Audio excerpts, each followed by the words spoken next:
6월 12일 오늘의 말씀은 역대상 14장 1절에서 17절입니다.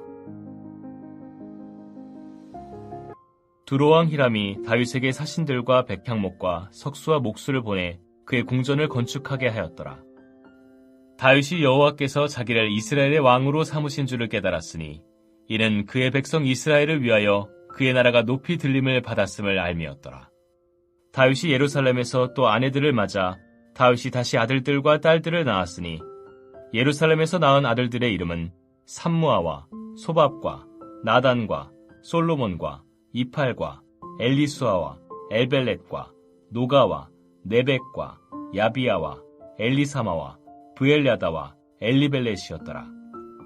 다윗이 기름 부음을 받아 온 이스라엘의 왕이 되었다 함을 블레셋 사람들이 듣고 모든 블레셋 사람들이 다윗을 찾으러 올라오매 다윗이 듣고 대항하러 나갔으나 블레셋 사람들이 이미 이르러 르바임 골짜기로 쳐들어온지라. 다윗이 하나님께 물어 이르되 내가 블레셋 사람들을 치러 올라가리이까 주께서 그들을 내 손에 넘기시겠나이까 하니 여호와께서 그에게 이르시되 올라가라 내가 그들을 내 손에 넘기리라 하신지라. 이에 무리가 바알 브라심으로 올라갔더니 다윗이 거기서 그들을 치고 다윗이 이르되 하나님이 물을 쪼갰같이 내 손으로 내 대적을 흩으셨다 하므로 그곳 이름을 바알 브라심이라 부르니라. 블레셋 사람이 그들의 우상을 그곳에 버렸으므로 다윗이 명령하여 불에 사르니라. 블레셋 사람들이 다시 골짜기를 침범한지라. 다윗이 또 하나님께 묻자온대 하나님이 이르시되 마주 올라가지 말고 그들 뒤로 돌아 뽕나무 숲을 맞은편에서 그들을 기습하되 뽕나무 꼭대기에서 걸음 걷는 소리가 들리거든 곧 나가서 싸우라. 너보다 하나님이 앞서 나가서 블레셋 사람들의 군대를 치리라 하신지라. 이에 다윗이 하나님의 명령대로 행하여 블레셋 사람들의 군대를 쳐서 기브온에서부터 게셀까지 이르렀더니 다윗의 명성이 온 세상에 퍼졌고 여호와께서 모든 이방 민족으로 그를 두려워하게 하셨더라. 역대상 14장 1절에서 17절 말씀을 함께 묵상하겠습니다. 지난 주일 설교할 때 제가 문맥이 중요하다고 말씀드렸습니다. 성경을 읽을 때 앞뒤 문맥과 흐름을 잘 이해하고 읽으면 해석과 적용이 됩니다. 오늘 본문도 그런 관점에서 해석하고 적용할 수 있습니다. 역대상 13장은 언약궤를 이송하다가 실패한 내용이지요. 그리고 15장에서 16장은 언약궤를 예루살렘으로 이송하고 안치하는 내용이 기록되어 있습니다. 그러니 13장에서 16장은 언약궤의 이송과 안치란 내용입니다. 그 이야기 중에 14장의 내용이 기록되어 있습니다. 그러니 14장은 단순한 그리고 독립되어진 하나의 사건을 드러내기보다는 언약궤의 이송과 안치와 연결된 내용이라고 본문을 보시면 그 본문의 의미가 선명하게 드러납니다. 1절에 보면 두로왕 히람이 다윗에게 서신들과 백향목과 석수와 목수를 보내어 그의 궁전을 건축하게 하였다고 합니다. 1절을 통해서 알 수 있는 것은 다윗의 왕권이 강력해지고 주변 나라들이 함부로 볼 수 없는 나라가 되고 있다는 것을 보여줍니다.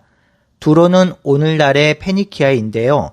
예루살렘 북서부로 약 230km나 떨어져 있는 나라입니다. 이리 먼 지역에서 있는 두로 왕 히람이 왜 다윗에게 백향목과 석수와 목수를 보내어 다윗성을 짓는 데 도움을 주었을까요? 그것은 다윗의 왕권이 강건해졌기 때문입니다. 두로는 무역하는 도시입니다. 그러니 여러 나라들과 좋은 관계를 맺어야 합니다. 이 좋은 관계를 맺으려고 할 때 영향력을 행사하는 나라가 있으니 바로 이스라엘입니다. 다윗이 왕이 된 후 이스라엘은 점점 강성하여져서 주변 나라들이 함부로 대할 수 없는 나라가 되었고 심지어 조공까지 바치는 상황이 이르렀습니다. 그렇게 두로왕 히람은 다윗과 우호적인 관계를 맺어야 합니다. 다윗의 눈밖에 나면 나라가 어려운 지경에 놓일 수 있는 것이지요. 지금으로 따지면 미국과 좋은 우호 관계를 맺어야 하는 것과 비슷한 상황입니다. 정치적 수완이 뛰어난 두로왕 히람은 솔로몬이 왕이 되었을 때도 사절단을 보내어 축하하였지요. 이처럼 지금 다윗의 나라는 강건해지고 있습니다. 3절에 보면 다윗의 아내에게서 낳은 아들들이 기록되고 있습니다. 많은 아들들이 태어났는데요. 처음 소개된 네 아들, 삼무아와 소밥과 나단과 솔로몬은 다윗이 밧세바에게서 낳은 아들입니다. 3절을 통해서도 다윗의 왕권이 든든해지고 있음을 보여주고 있습니다. 그렇다면 다윗의 왕권이 이렇게 든든해지고 있는 이유가 무엇입니까? 2절에 그 답이 있습니다. 다윗이 여호와께서 자기를 이스라엘의 왕으로 삼은 것을 알고 있었기 때문이지요. 이는 다윗이 자기 정체성을 분명히 깨닫고 있다는 것입니다. 하나님이 다윗을 왕으로 삼은 이유는 다윗 마음대로 이스라엘을 다스리라고 세운 것이 아닙니다. 부국강병한 나라를 세우라고 한 것도 아닙니다. 하나님이 다윗을 왕으로 세운 이유는 바로 하나님 나라를 세우기 위함입니다. 하나님이 다스리는 나라, 율법이 다스리는 나라, 하나님이 왕 되신 나라를 세우게 하기 위해서 다윗을 왕으로 세웠습니다. 이렇게 나라를 세우심으로 이 땅의 왕이 하나님이시며 하나님의 창조주 되심을 온 천하에 드러내기 위해서 이스라엘을 세우시고 다윗을 왕으로 세운 것입니다. 이 사실을 다윗이 잘 알고 있는 것이지요. 이러한 사실을 잘 보여주는 표현이 2절 하반절에 있습니다. 이는 그의 이스라엘을 위하여 그의 나라가 높이 들림을 받았음을 알았다고 하는데요. 이 표현을 새 번역으로 하면 그분의 백성 이스라엘을 번영하게 하시려고 그의 나라를 크게 높이신 것을 깨달아 알았다로 되어 있습니다. 그러니 이스라엘의 번성은 결국 그 나라를 높이신 것이며 그 나라를 통해서 하나님을 드러내기 위함이란 사실을 다윗이 잘 알고 있다는 것이지요. 그래서 다윗이 세우는 나라가 번성해지고 강대해지고 있습니다. 이렇게 번성하고 강대해진 나라를 세우는 다윗의 가장 중요한 특징이 무엇일까요? 그것은 언약궤의 이송과 연결되어 있습니다. 언약궤를 예루살렘 성으로 이송하려는 목적이 하나님께 묻기 위함이라고 어제 말씀드렸지요. 다윗은 하나님께 물었던 사람입니다. 반대로 하나님께 묻지 않았던 사람이 있습니다. 바로 사울 왕이죠. 어제 본문 13장 3절 하반절에 보면 사울 때에는 우리가 궤 앞에서 묻지 아니하였다고 합니다. 그러니 여호와의 궤를 다윗성으로 이송하려는 것은 여호와께 물으려고 하는 것입니다. 역대기 저자는 여호와께 묻는 것이 얼마나 중요한지 블레셋 전투를 통해서도 선명히 드러내고 있습니다. 이것을 가만히 보고 있지 못하는 나라가 있었으니 바로 블레셋입니다. 블레셋은 해변에 인접한 국가로 강대한 민족이었습니다. 이 블레셋과의 전투는 이미 여러 차례 있었지요. 다윗이 왕이 되기 전에 소년 다윗이 블레셋의 장수 골리앗을 이긴 것은 유명한 일화입니다. 이 블레셋이 다윗이 다스리는 나라가 더 강대이기 전에 이스라엘을 진멸하려 합니다. 당시 패권을 이스라엘이 쥐고 있는 것을 용납할 수 없었기 때문이죠.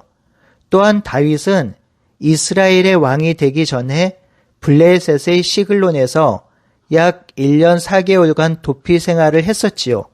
미친 척하면서 도피 생활을 했던 그 다윗, 자기 땅에서 숨어 지내는 다윗이 왕이 되었으니 블레셋 입장에서는 아주 웃긴 상황이 된 것입니다.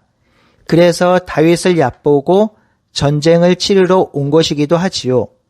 이러한 여러 이유로 블레셋 사람이 모두 모여 다윗을 치러 올라옵니다. 다윗도 전열을 가다듬고 전쟁을 하러 가는데요.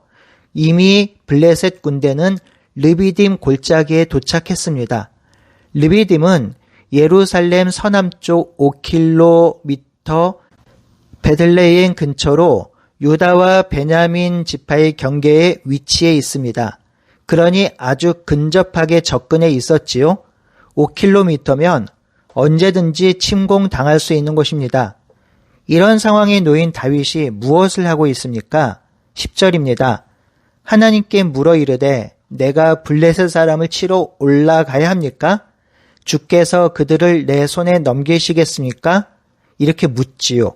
이에 하나님이 그들을 내 손에 넘기겠다고 하십니다. 여러분, 이 물음이 얼마나 어리석은 물음인지 아시나요?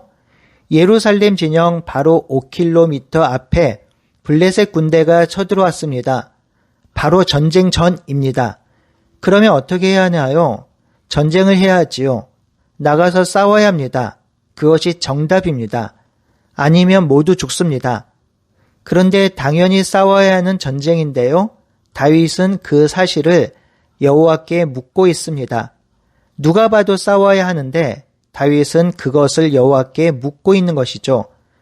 전쟁을 하라는 하나님의 대답을 들은 다윗은 블레셋과 전쟁을 하고 크게 승리합니다. 그 이후 블레셋 사람들이 다시 골짜기까지 침범합니다. 그러자 다윗이 또 하나님께 묻습니다. 하나님, 그들을 칠까요? 하자 하나님은 이번에는 마주 올라가지 말고 뽕나무 숲 맞은편에 숨어서 그들을 기습하되 뽕나무 꼭대기에 걸음 걷는 소리가 들리거든 곧 나가서 싸우라고 합니다. 하나님은 다윗에게 내가 먼저 나가서 블레셋 군대를 칠 것이라 하셨습니다. 성도 여러분, 다윗이 지금 무엇을 하고 있나요? 전쟁을 하고 있는데요. 여기서 전쟁이 중요한 주제가 아닙니다. 다윗이 지금 여호와께 묻고 있다는 것입니다. 묻고 순종할 때 전쟁을 이기고 승리했다는 것이지요. 이것이 언약궤 이송과 무슨 상관이 있나요? 어떻게 연결이 될 수 있나요? 여러분, 다윗이 언약궤를 왜 다윗성으로 옮기려고 합니까? 하나님께 물으려고 하기 때문입니다. 하나님과 함께 있으려고 하기 때문입니다. 다윗은 하나님이 이스라엘 나라의 주인이시므로 하나님의 뜻대로 하나님의 말씀대로 다스리려고 하는 것입니다. 그래서 하나님께 묻고 대답을 듣기 위해서 언약궤를 옮기려고 한 것이며 하나님께 물어보는 것, 그 물음이 이토록 중요한 것임을 역대상 14장에서 강조하고 있는 것입니다. 이렇게 하나님께 묻고 전쟁을 하며 나라를 다스렸더니 어떻게 되었나요? 17절입니다. 다윗의 명성이 온 세상에 퍼졌고 여호와께서 모든 이방 민족으로 그를 두려워하게 하셨더라. 이렇게 되었습니다. 여기서 하나님의 말씀을 들었더니 복받았더라 이렇게 이해하시면 본문을 왜곡되어 이해하는 것입니다. 당신은 신이 다스리는 사회였습니다. 강력한 신일수록 그 민족을 형통케 하고 복되게 한다는 생각을 가지고 있었습니다. 그렇기에 오늘 본문은 다윗이 하나님을 믿고 이스라엘이 하나님 나라임을 알고 하나님께 묻고 섬기니 하나님께서는 자신의 나라를 형통케 하시며 자신의 나라를 강대하게 만들고 있다는 것을 보여주는 것입니다. 이렇게 함으로 하나님이 왕 중의 왕, 신 중의 신임을 드러내고 있는 것이지요. 사랑하는 성도 여러분, 우리는 하나님의 백성입니다. 하나님의 자녀입니다.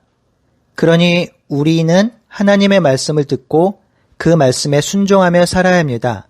이것은 의무가 아니라 특권입니다.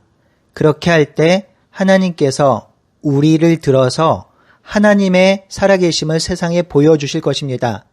그렇게 함으로 우리의 삶이 하나님의 광고판, 하나님을 드러내는 귀한 삶이 되는 것이지요.